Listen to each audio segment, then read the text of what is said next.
Yo, what is going on, everyone? It's Mup here. In today's Save video, I'm going to be making a sword build with like the new Ice Queen boss. By the way, if you guys see me spawning, I'm spawning for the server because I'm always spawning for people in my Discord server. But yeah, we're gonna be making a new sword build with the new sword. And we're gonna try to make it as high damage as possible. Now, I know C2 is coming out, and a lot of you guys love sword more than melee, so I'm gonna be making this build for you all, and you guys can follow along and make it with me. Now, I will try to make this good for you guys. I actually haven't used the sword at all yet. I have it, but I've never used it, so I know I'm a little late to the video, but like, I hope you guys enjoy. Love you guys. I appreciate all the support. We're almost at 16,000 subs, and I'm working hard for all of you. Anyways, we're gonna start off with the sword. So the sword is Ice Queen, and bro, honestly, bro. Holy aura farm, bro. Oh, it's too easy. Bro, like, this is actually insane. I'm not gonna lie. Oh, I want to go like, okay, we'll do a damage test at the end. I was gonna go damage test it right now. And we'll test out the moves at the end too, because, you know, I want to test it out whenever like I have the full build completed. So with this build, we don't really matter about the melee. The melee doesn't matter. So we're going to start off with upgrading this sword, and we're going to start off with putting spec passives on that and like all of that good stuff. So we're going to come over to Shibuya Station. We're going to teleport here, and we can come over here to the Blessed guy. Did I already upgrade this sword? I'm not sure if I upgraded it. No, I didn't upgrade it. So let's upgrade this right quick. Okay, so we got a level 10. And now we just need to put like a spec passive on it. So it's rolling for a new spec passive for the sword already. So I'm pretty sure, I don't know what sword it's on though. Yeah, this spec passive right here. Berserker, 28% damage, 13% crit damage. Yeah, I mean, it's pretty good. Like, it obviously get a little bit more max, but like for now, like, you know, it's good enough. It's good enough. It's like right before max. So since we got the sword, it's upgraded. We got a spec passive on it. Now I'm going to show you guys my power. I'm going to show you guys all the little things. So I'm going to go over to Lawless Island to look at my power. Sorry, there's people grinding here. So if you guys see any effects, my bad, my bad. So we're using Colossus right now. It's not maxed out, but like it's pretty good. We're getting a 31% damage, 6.9% crit damage. So nothing too insane. Oh my gosh, nothing too insane. But yeah, that's what we're running right now. Then right now we are max Ascension. If you guys are curious about the Ascension. I know it has nothing to do with damage, but we're max Ascension. We're going to come over to stat rerolls, and stat rerolls, we're looking at almost all. What is my luck on F4, bro? Yo, wait, what is this, bro? Wait, hold on. I got to get this to Z right quick. Oh my God, bro, that took forever. Yo, I was at what? 14 million gems.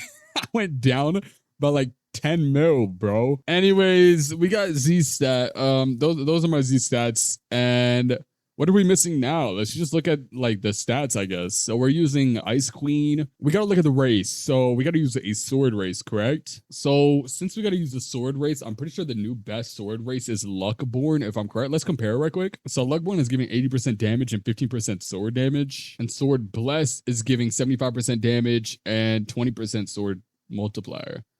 So I think that, yeah, so the Luckborn race is better. So we're gonna be using Luckborn as our race. The accessory, we got Ice Queen outfit on.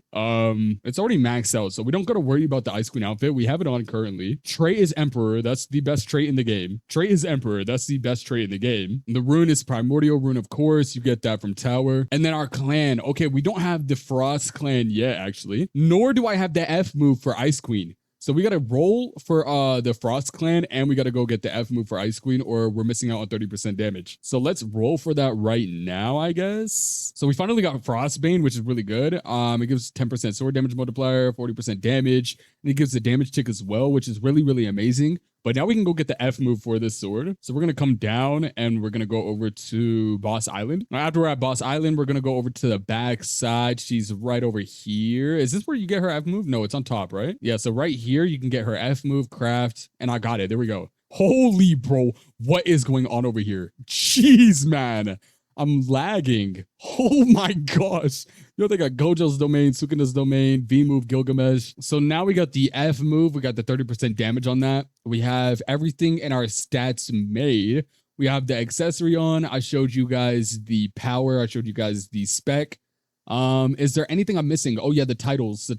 So we're using her new title, and that's called Frost Empress. It has like a 140 pity or something, like 130, something like that. So we're using, yeah, the 87.5% damage. Okay, so I accidentally left out artifacts, and I'm gonna also show you guys like how to do the tower with Ice Queen.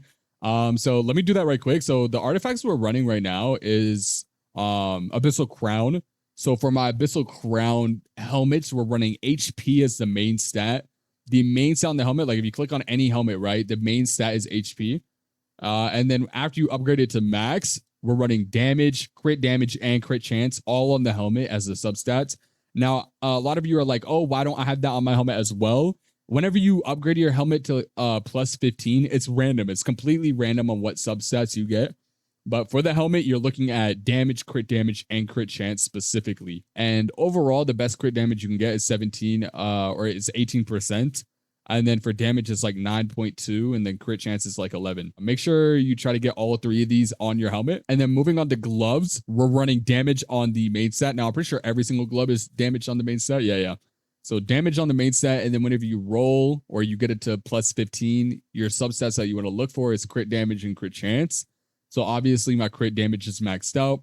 Crit chance doesn't need to be maxed out because I'm already 100% crit chance. Now, whenever we're looking at the chest plate, my chest plate is not maxed, by the way. It's not maxed, but I just don't feel like grinding chest plates right now because I got to grind other things for giveaways. But right now, my chest plate is looking at, we're running a crit chance chest plate. Mind you, you need a crit chance chest plate. Don't run crit damage, run crit chance always. 100% crit chance is what you should be looking for. So we're running a crit damage and damage on the crit chance chest plate. You need crit damage and damage. That's it. Now, the reason my chest plate isn't max is because I don't have max crit damage, which is 18%, and my damage is pretty low because it's only at 7.3. So I can get this higher. So it's not max right now. And then my boots, we're running damage as main stat. So same with the chest plate. You need crit chance as the main stat. Like, I know crit chance isn't found very easily in chest plates, but for boots, you need damage as the main stat. Like, I know it's also not found very commonly in boots either. But yeah, you do need damage. And then the subsets that we're running is crit chance and crit damage. Now my boots are max as well with a 17.9% crit damage. So yeah, whenever you're running artifacts, you want to be running the full Abyssal Crown set completely. And then you want to look for the subsets that I just named out and the main stat, of course. So this will, I'm going to be honest with you, this will boost you more than anything else in the game will boost you. And to grind this, or to grind artifacts in general, you come over to the portal. You come over to Lawless Island. Once you come over to Lawless Island, you can use pretty much any sword that has a high AoE. So after you get your sword and you come on top of the tree, you use the move that you're supposed to be using with high AoE. Now, if you're strong enough, you can just stand in the middle, which I'm going to do because like my sword doesn't shoot down. I got to be standing on the ground. So yeah, that's for me. The move is absolutely amazing, by the way. But yeah, here you'll grind your artifacts. Realistically, with the 2x luck on right now, before C2 comes out, you guys need to be grinding artifacts. Like, I promise you, bro, listen to me. You need to be grinding artifacts. If you can max out your artifacts, like I just showed you a minute ago, you will be so beyond prepared for C2. Like, it's actually crazy. So other than that, we're not missing anything, I don't think. Oh yeah, aura and cosmetic. We're using a legendary aura, 15% damage, and a legendary cosmetic, another 15% damage with plus 20% HP. And I'm pretty sure that's really the build. So let's go over to the starter island and test it. So testing this out, we're doing a M1 of 2.3 billion damage. Honestly, that's not bad for sword. Like, let's test that out like with True Eisen, or like, let's say Atomic right quick, because Atomic's the best. So Atomic, we're doing 1.7 billion. Yeah. So the Ice Queen is definitely better. Now, it's not better than Melee. Melee's doing like 3 billion damage, but it's still amazing. So yeah, 2.3 billion damage. So we're going to look at the Z, X, C, and V and F move right quick, because I haven't seen them yet, actually. So the Z move is doing 8 billion damage, almost 9 billion. What's the X move doing? That's doing 14 billion now. It looked okay. Like, it wasn't anything crazy. The C move. Ooh, that's a really high AoE. Wait, is this the best grinding weapon now? It might be better than True Eisen. Yeah, that's better than True Eisen. It's the best grinding weapon now. That's cool. 28 billion damage. So we're going to try out the V now. Holy, look at that attack range.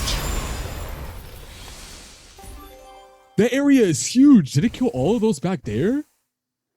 Okay. That's really good, actually. I didn't see the damage. What was that? Anyway, it's something high, right? Let's try out the F move now.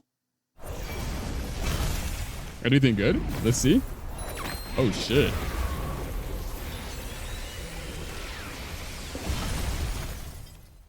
Okay, so it's looking like an aura farm.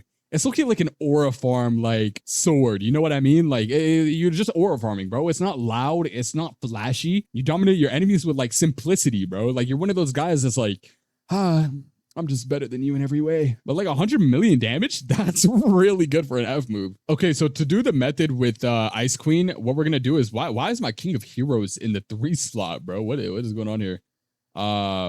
Yeah, so we're gonna use King of Heroes here, and which is Gilgamesh. We're gonna come over here. We're gonna press V. Now, after we're here, we're gonna stand. I'm gonna stand like right here, just in case like we get pushed back. We get pushed back into this, and we don't actually like fall far away.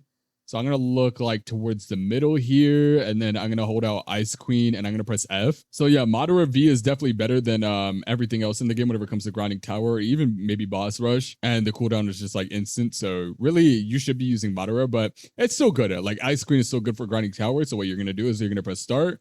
You're going to scroll down to auto skill settings. You're going to put on auto F skill.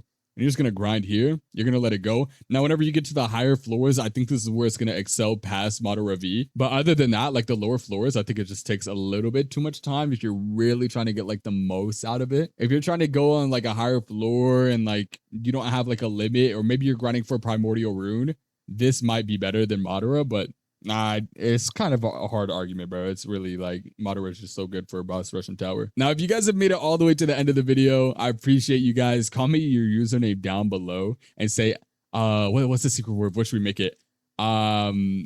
Clover, because of the clover on my shirt.